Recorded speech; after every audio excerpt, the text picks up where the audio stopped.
Hello everyone, let me introduce myself. My name is Rani Navita Febrianti.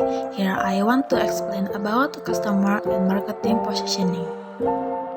Yang pertama, customers and market atau pelanggan dan pasar.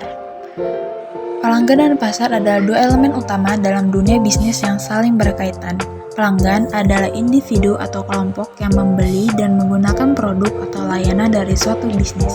Pelanggan bisa berupa perorangan dalam arti konsumen akhir atau perusahaan yang membeli untuk keperluan bisnis. Pasar adalah tempat atau lingkungan di mana penjual dan pembeli berinteraksi untuk melakukan transaksi.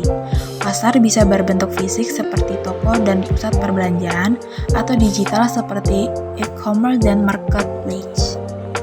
Lalu customer and market relationship atau hubungan pelanggan dan pasar.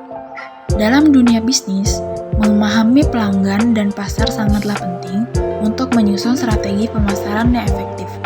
Dengan mengetahui kebutuhan pelanggan, bisnis dapat menawarkan produk atau layanan yang sesuai dan bersaing dalam pasar yang tepat. Main aspects in analyzing the market. Number 1, market type. Number 2, market size. And number 3, market position. Yang pertama, jenis pasar atau market type. Jenis pasar dapat dikategorikan berdasarkan berbagai faktor seperti sifat produk, target pelanggan, dan cara transaksi yang dilakukan. Jenis pasar yang pertama yaitu berdasarkan sifat produk. Sifat produk yang pertama yaitu pasar barang konsumsi, yang menjual produk untuk kebutuhan sehari-hari misalnya makanan dan pakaian. Lalu pasar barang industri, menjual produk yang digunakan oleh perusahaan untuk memproduksi lebih lanjut, misalnya mesin dan bahan baku. Lalu yang kedua berdasarkan cara transaksi. Ada dua cara transaksi. Yang pertama pasar tradisional, transaksi yang dilangsungkan di lokasi fisik seperti pasar atau toko. Lalu ada pasar digital, berdasarkan online seperti e-commerce dan marketplace. Yang terakhir yaitu berdasarkan target konsumen. Berdasarkan target konsumen yang pertama yaitu pasar B2B atau business to business, yaitu transaksi antar bisnis seperti perusahaan manufaktur menjual ke distributor. Lalu pasar C2C atau customer to customer, konsumen menjual produk atau jasa kepada konsumen lain, misalnya melalui marketplace seperti Tokopedia atau Shopee. Yang kedua, market size atau ukuran pasar.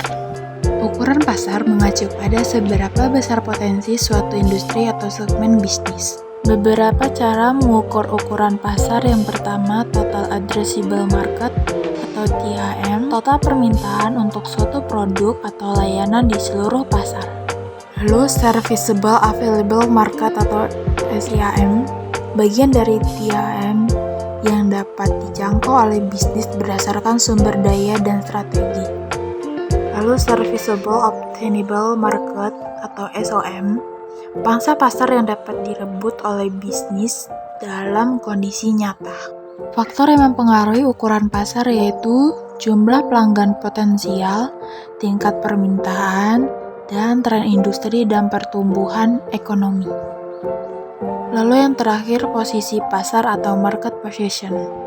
Posisi pasar mengacu pada bagaimana suatu bisnis membedakan dirinya di antara kompetitor dan bagaimana pelanggan memandang produk atau layanan tersebut. Strategi penentuan posisi pasar yang pertama yaitu diferensiasi produk, yaitu menawarkan fitur unik atau inovasi yang tidak dimiliki kompetitor. Yang kedua yaitu harga dan kualitas, memposisikan produk sebagai premium atau terjangkau sesuai target pasar. Yang ketiga, citra merek atau branding, membangun kesan dan loyalitas pelanggan melalui identitas merek yang kuat. Dan yang terakhir, keunggulan kompetitif, menawarkan nilai lebih seperti layanan pelanggan yang lebih baik, teknologi yang canggih, atau jangkauan pasar yang lebih luas. Contohnya yaitu Apple memposisikan dirinya sebagai merek premium dengan inovasi teknologi dan desain yang eksklusif, dan Indomie memposisikan dirinya sebagai mie instan favorit dengan harga terjangkau dengan varian rasa yang menarik.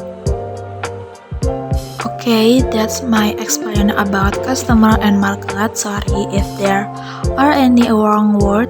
I say thank you.